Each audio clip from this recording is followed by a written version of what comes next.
My cousin showed up to my wedding rehearsal dinner wearing my grandmother's necklace, the same one he helped me search for after it mysteriously disappeared from my bridal suite. I wish I could have bottled the look on his face when I pulled out the family photos showing the custom engraving that matched the one on the necklace his girlfriend was flaunting. But the security camera footage I played for everyone was even better. 3 months before my wedding, everything was falling into place. The venue was secured, the dress alterations were nearly complete, and most importantly, I had my grandmother's heirloom jewelry set that had been promised to me since I was a little girl. The pearl and diamond necklace with matching earrings had been worn by every bride in our family for 4 generations. My grandmother had given it to me herself before she passed away 2 years ago, telling me that she couldn't wait to see me wear it on my wedding day, even if she'd only be there in spirit. I kept the jewelry set in a velvet box in my vanity drawer, taking it out occasionally just to admire it. Each time I remembered my grandmother's smile when she clasped it around my neck the last time I saw her. The pearls had a subtle pink undertone that complemented my skin perfectly, and the small diamond pendant in the center caught the light in a way that made it seem alive. Most importantly, it had my grandmother's initials and wedding date delicately engraved on the back of the pendant, a detail only our family knew about. My cousin Alex had always been close to our grandmother too. He was 3 years younger than me, and we'd grown up almost like siblings since his parents lived just a few blocks away from mine. When my grandmother passed, he'd been just as devastated as I was. We'd comforted each other at the funeral, reminiscing about her famous apple pies and how she always seemed to know exactly what to say when we were upset. When Alex started dating Vanessa 6 months ago, I was happy for him. She was beautiful, confident, and seemed to make him smile more than he had in years. I invited them both to be part of our extended wedding party. Not bridesmaids or groomsmen, but family representatives who would help with readings and other ceremonial aspects. Alex was thrilled, and Vanessa seemed equally excited to be included. 2 weeks before the wedding, I decided to try on my entire outfit together. The dress, the veil, the shoes, and of course my grandmother's jewelry. I'd been keeping everything in the spare bedroom of our apartment, which we'd converted into a bridal prep room. I opened the vanity drawer where I kept the velvet box, but it wasn't there. At first I didn't panic. I figured I must have moved it somewhere else for safekeeping and forgotten. I searched through all my drawers, jewelry boxes, even coat pockets, anywhere I might have absent-mindedly placed it. After an hour of increasingly frantic searching, my stomach knotted with the realization that the jewelry was truly missing. I called my fiancé, James, who rushed home from work to help me search. We turned the apartment upside down, but found nothing. That's when I started calling family members who had been over recently. My parents hadn't seen it. My sister suggested I check with our wedding planner in case I'd taken it to a fitting and left it there. No luck. Finally, I called Alex. He sounded concerned and immediately offered to come over and help us look. I was just there last weekend dropping off those sample place cards, remember? Maybe I saw where you put it. Alex arrived 30 minutes later with Vanessa in tow. They both looked appropriately worried as they helped us continue the search. Alex kept reassuring me, "We'll find it, Ellie. It has to be here somewhere. You probably just put it somewhere safe and forgot." Vanessa nodded emphatically. "You've been so stressed with wedding planning?" It's easy to be forgetful when you're juggling so many details. Something about the way she said it, slightly condescending, as if I were a child who couldn't keep track of her toys, rubbed me the wrong way. But I pushed the feeling aside. They were here to help, after all.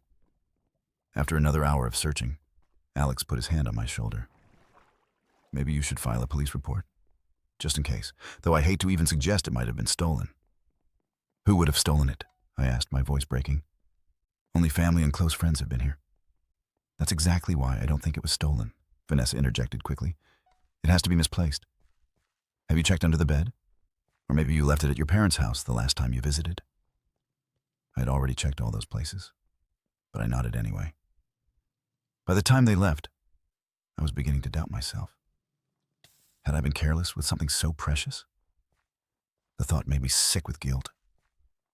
Over the next few days, I continued searching while trying to focus on final wedding preparations. Alex called daily to check if I'd found the jewelry, always sounding so concerned. "Grandma would understand," he assured me. "It's just a material thing. The important part is that you're marrying James." He was right, of course, but that didn't ease the ache in my chest. The necklace was my last physical connection to my grandmother, More than its monetary value, it represented her blessing on my marriage. A week before the wedding, we had our rehearsal dinner scheduled at an upscale restaurant downtown. Everyone from the wedding party and immediate family would be there. I was still heartbroken about the missing jewelry, but I'd resigned myself to wearing a modern pearl set that James had bought me as a substitute. I arrived at the restaurant early with James to make sure everything was set up correctly.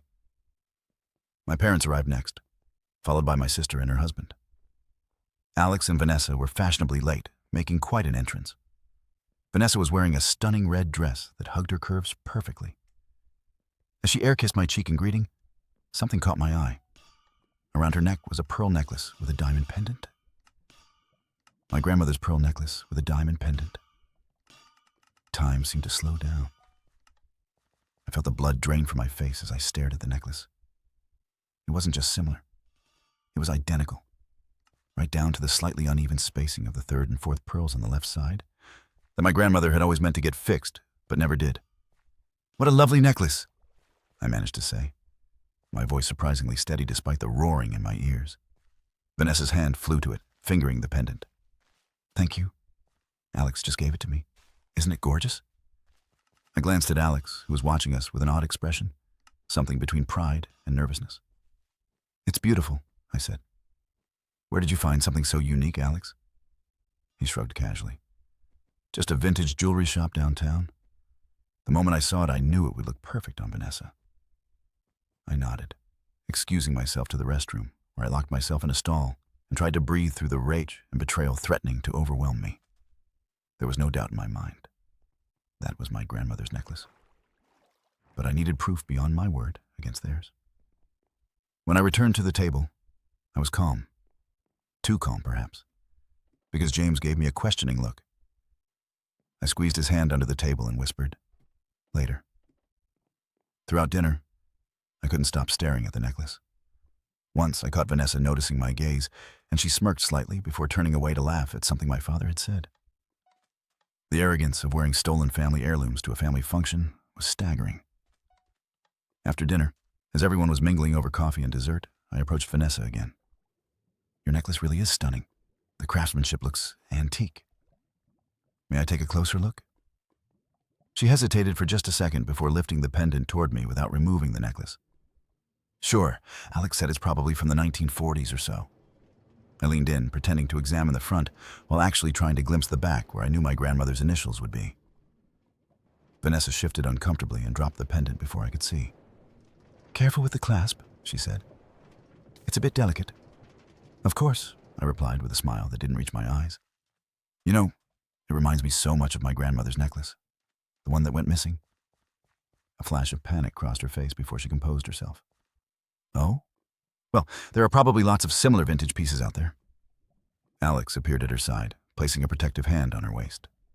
"Everything okay here?" "Just admiring Vanessa's necklace," I said. "It's remarkable how much it looks like Grandma's, don't you think?" His smile tightened. "I guess there's a resemblance, now that you mention it." "What a coincidence." "Yes," I agreed. "What a coincidence." I walked away, my mind racing. I needed evidence, and I needed a plan. On the drive home, I told James everything. His initial shock quickly turned to calculated anger. "We need proof," he said, echoing my thoughts. "And I think I know how to get it." The next morning, we implemented our plan. First, I dug through old family photo albums until I found what I was looking for. Pictures from my 16th birthday when my grandmother had let me wear the necklace for the first time. In one photo, you could clearly see the back of the pendant as I was turning, showing the engraved initials and date. Next, James called the building manager of our apartment complex. 3 months earlier, after a series of package thefts, they had installed security cameras in all the hallways and common areas. We requested the footage from the day Alex and Vanessa had come to help us search for the necklace. While waiting for the footage, I called my mother and asked her to check her jewelry box for a pair of earrings that matched Grandma's necklace. Earrings that I knew for a fact were still in my vanity drawer. This would give me a reason to bring my parents into the conversation without revealing our suspicions yet. 2 days before the wedding, the building manager emailed us the security footage. James and I sat down to watch it together. We fast-forwarded to the time when Alex and Vanessa arrived at our apartment. Nothing unusual there. Then we watched them leave about 2 hours later. But something caught my eye. As they waited for the elevator, Vanessa opened her purse and appeared to check something inside. The angle wasn't great, but there was a distinct flash of something reflective. Alex looked around nervously before the elevator arrived, and they stepped inside. It wasn't definitive proof, but it was suspicious. We continued watching footage from other days when they had visited. 2 weeks earlier, they had stopped by to drop off sample place cards. The footage clearly showed them arriving empty-handed, except for a small envelope, presumably containing the place cards. But when they left, Vanessa's purse looked noticeably fuller, and she clutched it close to her body instead of letting it hang from her shoulder as she had when they arrived. Most damning of all was footage from our own apartment. When we'd converted the spare bedroom into my bridal prep room, James had set up a small security camera disguised as a clock radio. It was mainly so I could check in on my dress when we were away. I was paranoid about our cat getting into the room and shedding on everything. We hadn't even thought to check it regarding the missing jewelry because we trusted our visitors. But there it was, clear as day. While I was in the kitchen making tea and James was answering a call in our bedroom, the footage showed Vanessa entering the bridal room alone. She went straight to the vanity, opened the drawer where I kept the jewelry box, and slipped it into her purse. Alex appeared in the doorway briefly, keeping watch, before they both returned to the living room just before I came back with the tea tray. I felt cold all over watching this betrayal unfold in high definition. My own cousin, someone I'd grown up with, someone who knew exactly what that jewelry meant to me, had stolen from me and then gaslighted me into thinking I was just forgetful and disorganized. The night before the wedding, we had our final rehearsal at the venue, followed by a small gathering for just the wedding party. I made sure Alex and Vanessa would be there. I also made sure my parents, my sister, and James's parents would be present. This wasn't going to be a private confrontation. They deserved to be exposed in front of the family they had betrayed. I arrived at the venue with a folder containing printouts of the security footage stills and the family photos showing the necklace. James had the video ready to play on his tablet if necessary. I was nervous but resolute. This was my wedding weekend, and I refused to let their betrayal taint it any further.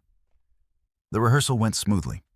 Afterward, as everyone gathered in the venue's lounge area for drinks, I noticed Vanessa was wearing the necklace again. The sight of it around her neck made my blood boil. But I maintained my composure. She was flaunting it, turning to catch the light on the pendant, clearly enjoying the admiration it garnered. When everyone had a drink in hand, I clinked my glass to get their attention. Before we continue celebrating, there's something important I need to address. The room quieted as all eyes turned to me. Alex looked confused while Vanessa smiled confidently, one hand touching the necklace. Many of you know that my grandmother's heirloom jewelry set went missing recently, I began. It was meant to be my something old for the wedding tomorrow. Murmurs of sympathy rippled through the group. My mother squeezed my father's hand, both looking sad at the reminder. What some of you might not know, I continued, is that I found it. Alex's face paled. Vanessa's smile froze. I walked directly toward Vanessa, stopping just a few feet away from her. Or rather, I should say, I found who took it. Vanessa's hand closed protectively around the pendant.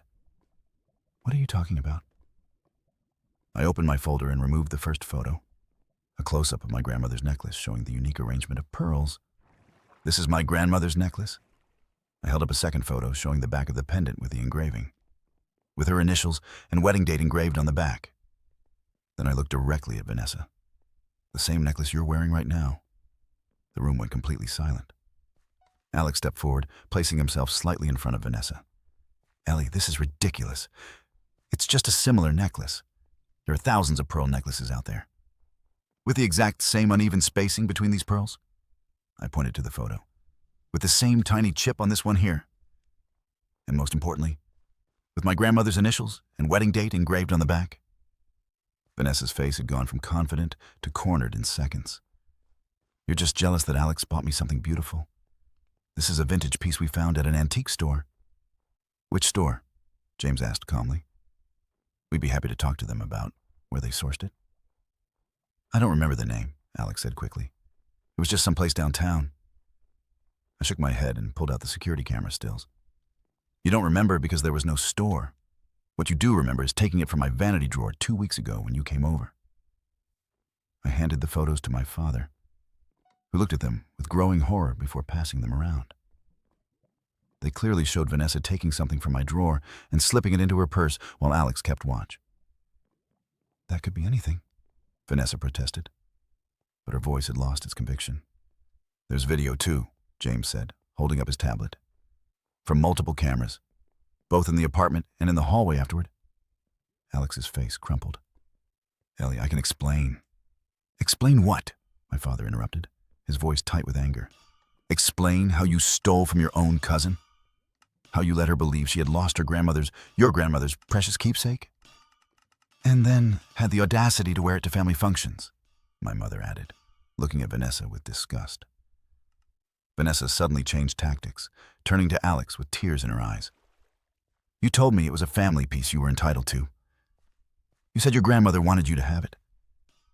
Alex looked trapped between his girlfriend's accusation and the evidence of his theft. That's not... Vanessa, don't what?" she snapped. "Don't tell them how you said Ellie didn't deserve it because she never visited Grandma in the hospital that last month? How you said the necklace should have been yours to give to your future wife?" The betrayal cut even deeper. I had been out of the country on a work assignment during my grandmother's final month, something Alex knew very well. I'd video called her every day, crying because I couldn't be there in person. My grandmother had understood. She told me not to worry, that she'd wait for me to get back. She died 3 days before my return. "I visited her every single day by video call," I said quietly. "She knew I was coming back as soon as I could. She told me herself that she understood." Alex couldn't meet my eyes. "I was there physically," he mumbled. "I was the one who held her hand when she..." "So that entitles you to steal what she explicitly left to me?" I asked. "To lie to everyone about it? To let me believe I had lost something irreplaceable?" The room was thick with tension. My sister stepped forward and addressed Vanessa directly. "Take it off. Now." Vanessa clutched the necklace. "It was a gift to me. You can't just..." "It was never Alex's to give," my father interrupted. "Take it off or I'll call the police and report it as stolen property, which is exactly what it is." Slowly, with shaking hands, Vanessa unclasped the necklace. She held it out toward me, but my sister intercepted it, checking the back of the pendant before handing it to me.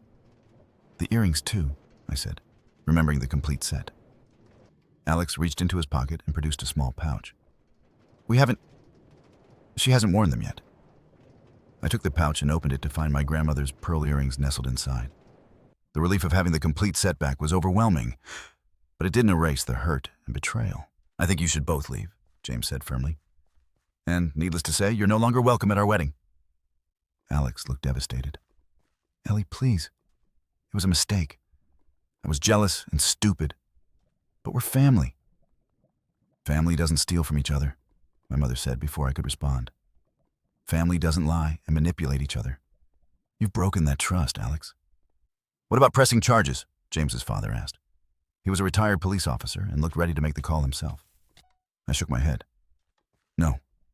I have what matters back. But I want you both to leave, and I don't want to see or hear from either of you until I'm ready. If I'm ever ready."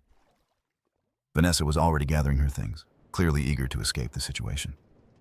Alex lingered, looking like he wanted to say more, but eventually followed her out when no one would meet his eyes. After they left, I sat down heavily, the necklace clutched in my hand. My mother sat beside me, putting her arm around my shoulders. "I'm so sorry, sweetheart," she said. "I can't believe he would do something like this." "I can't either," I admitted. "But at least I have it back now." My sister knelt in front of me. "And tomorrow, you'll wear it just like Grandma wanted. She'd be so proud of how you handled this." The next day, as I prepared for my wedding, there was a noticeable absence in the family gathering. Several relatives asked about Alex, and my parents simply said there had been a falling out and left it at that. I didn't want the details of his betrayal to overshadow my wedding day. When my father came to walk me down the aisle, he saw me wearing the necklace and earrings, and tears filled his eyes. "You look just like her," he said. "She's here with us today."